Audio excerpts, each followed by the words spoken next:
தமிழுக்கு நிகர் தமிழே, தமிழனுக்கு நிகர் எவரே. 2 அடியில் நம்மால் எதுவும் செய்ய இயலாது என்று எண்ணும் மனிதனிடத்தில் 2 அடி குரலில் எதையும் நம்மால் செய்ய முடியும் என நம்பிக்கையை ஊக்குவித்தது திருக்குறள். வணக்கம் ஐயா. வணக்கம். இன்னைக்கான குறள் என்னங்க ஐயா? இன்னைக்கான குறள் அதிகாரம் 117, படர்மெலிந்து ஈரங்கள். குறள் எண் 1170.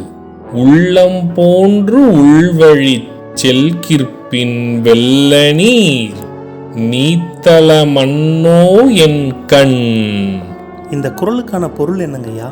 இதற்கான பொருள், நானும் என் மனதை போலவே என் காதலர் இருக்கக்கூடிய இடத்திற்கு சென்று விட முடியுமானால், பாவம் இப்படி கண்ணீர் வெள்ளத்தில் என் கண் நீந்தி கொண்டிருக்க வேண்டியதில்லை அல்லவா?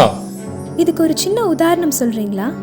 இதற்கான உதாரணம், என் மனதை போலவே என் காதலர் இருக்கும் இடத்திற்கு நானும் சென்று விட்டால் எனக்கு கண்ணீர் மல்க இருக்கும் துயரம் ஏற்படாமலும் கண்ணீர் வெள்ளத்தில் பிரிவினையை எண்ணி வாடும் சம்பவம் ஏற்படாமலும் இருக்கும்.